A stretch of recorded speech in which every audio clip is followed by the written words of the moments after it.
Even with the teeth of the railroad chattering, the pneumatic whistle blowing, and the upholstered wooden booths creaking with every lurch, even with the infant screaming at the back of the passenger car, and the thick-necked monsieur snoring like a sated warthog in the next berth, even with a companion scribbling into his journal, muttering half-thoughts in anglicized French to himself.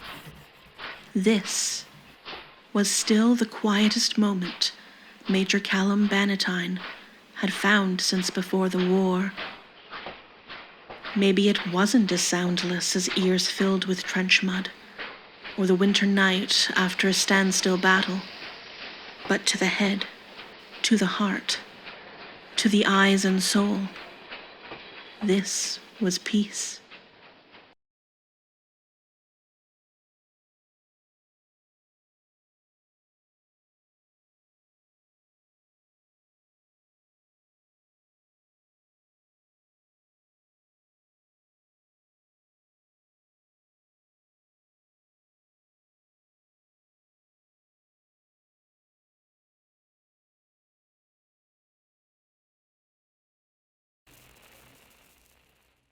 It's 1920. The Great War is over, and the troops are on their way home to reclaim their old lives.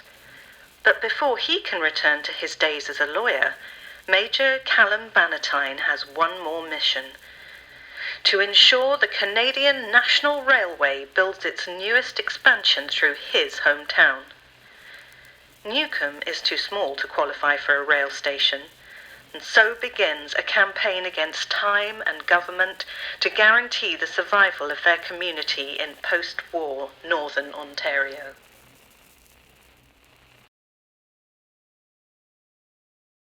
The Canadian National Railway is putting in a new system, and they're looking at running it straight through Medhurst.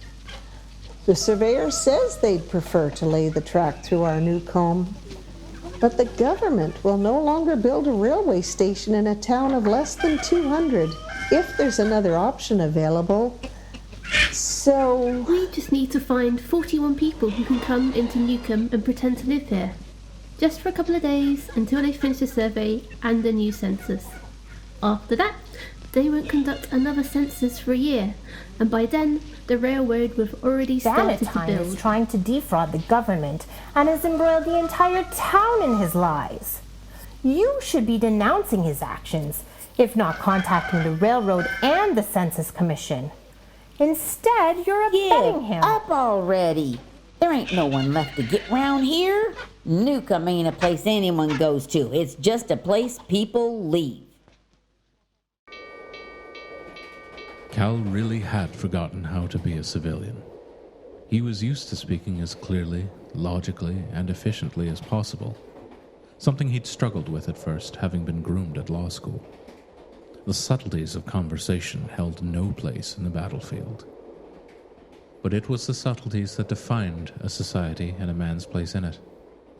He'd have to rediscover his civilian voice if he wanted to fit back into any semblance of his previous life. He could export his beer just like Angus. But not like Angus because he got caught. Like Angus, but smarter. Fergus would find a better route. Those prohibition rats were cracking down on the Southern Ontario pipelines.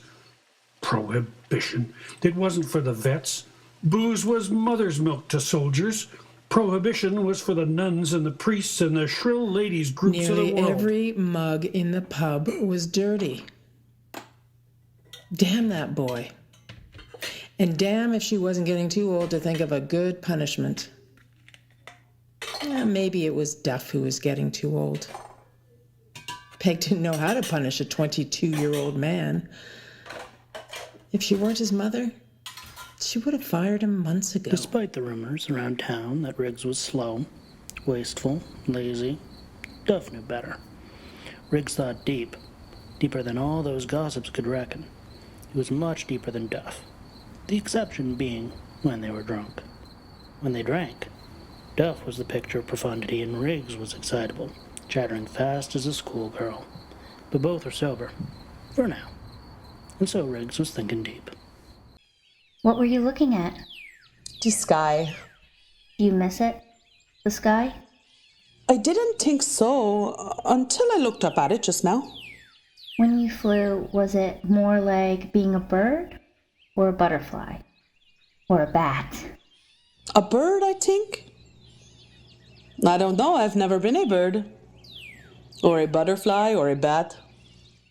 I have dreams where I'm a bird. Do you fly away? I just roost in the big oak at the end of the property with 100 other birds. Sometimes I watch my family go about their business. I like it because no one yells at me to sweep or clean the vats or mind my brothers. Because I'm a bird, and they can't tell the difference between all the other birds and me. Roosting in the flock is just like being a soldier, except no one cares to tell the difference. They just shoot. 4 chairs in a circle around a candle, a bowl of dirt from the graveyard, a knife and an offering plate she borrowed from the church. It would have to do. The spell would have been stronger with 12, but there weren't 12 women in Newcombe with enough sensitivity to be of use. 4 would do. Francoise listened to the energy. Soon it slowed to the beat of a communal heart. They were ready. Their altar wasn't ostentatious or decorated at all. It was little more than a large wooden box at the east of the church. But decoration didn't prove one's love for Christ. Seeing the linens made with such devotion by the women of the town, using the best fabric their little church could afford, in such radiant white, made Palmquist feel fresh as a boy, newly called to the ministry. Everything had to be perfect. Everything had to go according to plan. Kenneth spent the last 3 days combing the Old Testament, the Gospels, the Psalms and hymnal, for his material for the Bible study. He barely slept, head and heart so ignited by his holy work. Part of him was ashamed for undermining his father's, his pastor's efforts, but Kenneth's father had strayed. Randall poured the fireplace a shot of whiskey and tossed in a match. The wood blazed blue, then cooled to orange. He drank until it began to dim, thinking about his daughter, how much she looked like his mother, how little she looked like her own. It wasn't the girl's fault she ran away. It was his. He drove her to it. Maybe, if he'd been honest with her. No. Honesty never did anyone any damn good. Sometimes she forgot what money was for. Neve could hunt, fish, build shelter, knit, sew.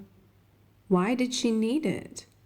Before the suffragettes, she'd show up at Roy's ranch and hand over kills, mostly rabbits and partridge, for free.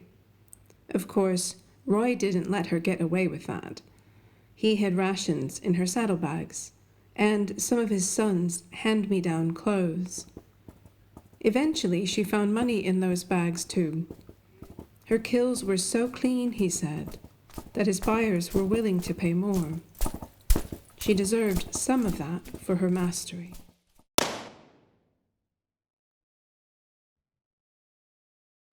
All throughout her pregnancy, the fear followed. Noelle had dreams of giving birth to a baby with a human face and the wet, slick body of an otter. Sometimes she dreamed of birthing a feathered babe. In other dreams, she was a marten, ripping 100 naked, screaming kits out of herself with her sharp teeth and claws.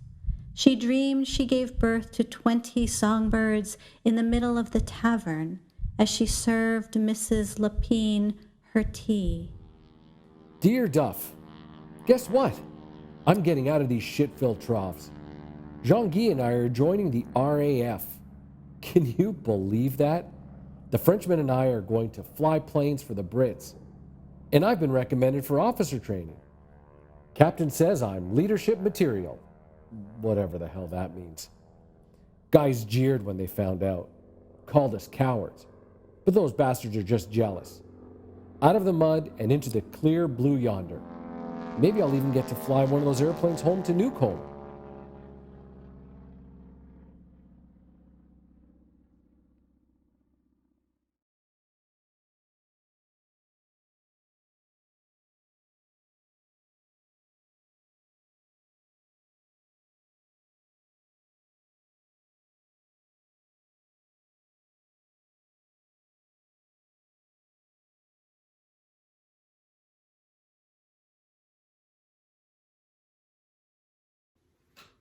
Hello, my name is Heather Campbell, publisher for Latitude 46 Publishing here in Sudbury, Ontario. Welcome to the launch of Kayt Burgess' second novel, Connection at Newcombe. We are delighted to be launching this novel finally. It had been delayed, COVID happened, and we want to wait for the right time to launch, and we can't wait anymore. So here we go. Kayt has put together a great virtual launch in COVID style, and I know that all her creativity has gone into letting you know about this great story. It is excellent reflection of Northern Ontario, the quirky characters, the location, the storyline. We loved it, and we know that you'll love it too. I want to point out the cover. The wreath that was put on the front of the cover was done by the prolific visual artist, Minnick Legault here in Sudbury. And do take a peek into all the little details that she included in there. Do enjoy. I think this will be a COVID memory. And do go out and purchase the book. You can ask your favorite bookseller to order it for you. You can purchase online at Indico. You can even purchase online through latitude46publishing.com, our online bookshop. Once you've read the book, be sure to share your love for the story and for Kayt on social media. So congratulations, Kayt, and do enjoy the launch.